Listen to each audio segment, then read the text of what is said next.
Hello po. Hello. Apo ma'am, good afternoon sa Lalamove to. Ano pong pipikaping item? Cellphone po. May aabonohan po ako. Bahay po ba yan ma'am? Paano po kung hindi yan kunin nung drop off?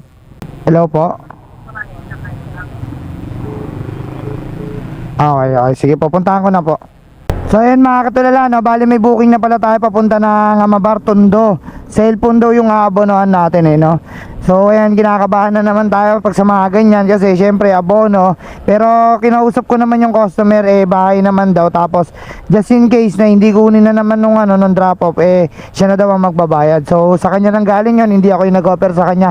Kaya puntahan na natin mga katulala Kaya yun,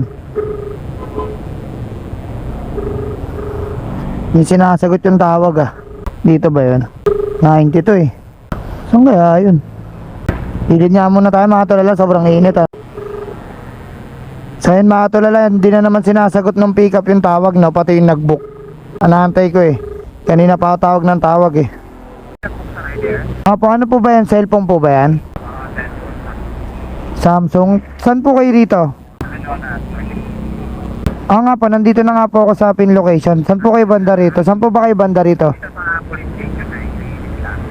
Gilid lang? Hindi po ba bahay yan? Hindi po, ibig ko po sabihin, bakit po meet up? Pwede naman po ba sa bahay nyo? Doon na lang kaya puntahan? Apo. Saan po ba banda bahay nyo? Sige po. Abono po kasi yan, cellphone, tama, di ba? Apo, syempre, gusto ko lang din makasigurado. Okay po, wait lang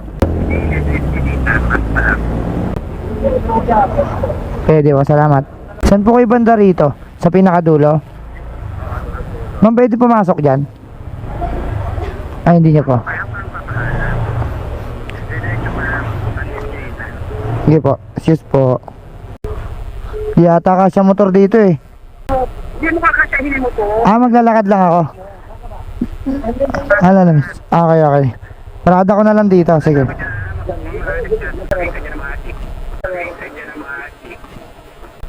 Okay po.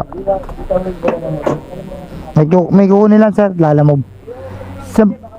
Lalabas ko na lang, ibabal lang. Saan po ba kayo banda? Sino bang punta mo? Sino punta mo? Ito po yung pangalan niya. Michael ba yan? Ito pangalan nito. Jelay po Jelay.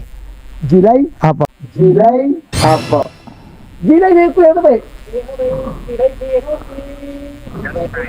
Bakla? Gari? Mamaya na daw. Sa dulo po. Okay po. Sa dulo pa po ba? Sa pinakadulo po? Hello po? Sa pinakadulo po kayo? Okay po. Papunta na po. Ito yung... Kaya saan po nakatira dito si Jelay? Diretso lang po. Kanan. Okay po. Ate, saan po nakatira si Jelay? Si? Jelay po.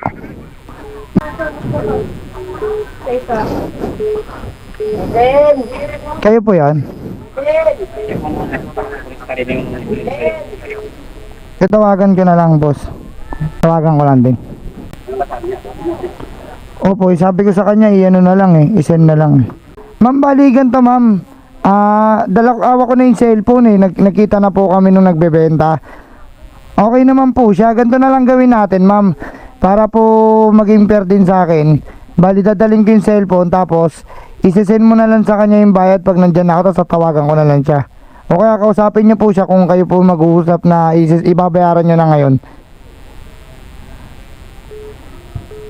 Hello po. Hello po. Ay, oo nga po. Opo, abono nga po kaya lang po. Bali gagawin na lang natin ma'am, kasi medyo malaki pala, 3-2 pala. Pagkarinig ko 2-2. Bali gagawin ko, kausapin niyo po siya kung dadalhin ko yung cellphone, okay lang naman tas okay naman yung cellphone, dadalhin ko, tapos bayaran niyo po siya pag nandyan na ako, kaya bayaran niyo siya pagkaalis ko rito. Kayo po, kausapin niyo. Kausapin ka daw po. Hello, Steve. Andito na, kinuha niya ng cellphone. Tinest naman niya.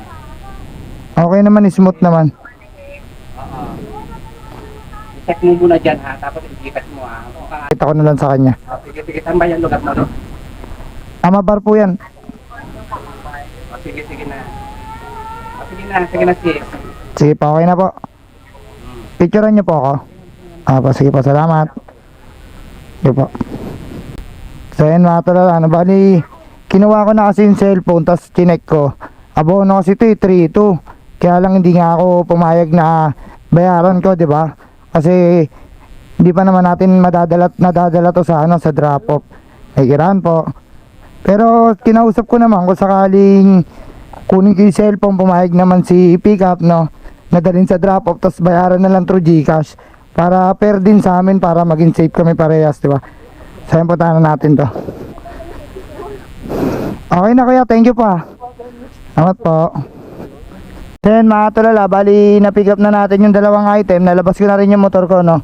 So ayun, bali wala namang problema kung mag-aabono, pero kung mga ganon, meet up lang, mas better pa rin talaga na pupuntahan nyo yung bahay. Katulad ng ginawa ko, kahit iskinita pa yan, pinasok ko talaga, di ba? Para lang ma-sure ko nakakilala siya rito. Kasi baka mamaya, mag-meet up kami rito, hindi pala siya dyan nakatira. Tapos, pagdating ko sa drop-off, thank you na yung pera ko, di ba? Kaya ginawa ko, pinuntahan ko, tapos bukod doon, para maging fair na rin sa akin, maging sigurado na rin yung pera ko, sinabi ko, dadalhin ko na lang yung item, yung cellphone niya, para hindi na abonoan, babayaran na lang sa GCash pagkarating ko doon, di ba? So ayun, para kahit pa paano hindi kunin ng drop off, safe pa rin yung pera ko, nasa akin pa rin, no. Pwede natin ibalik yung cellphone sa kanya. So ayun mga tulala, sana may natutunan kayo, samahan nyo na ako sa biyahe ko. Let's go.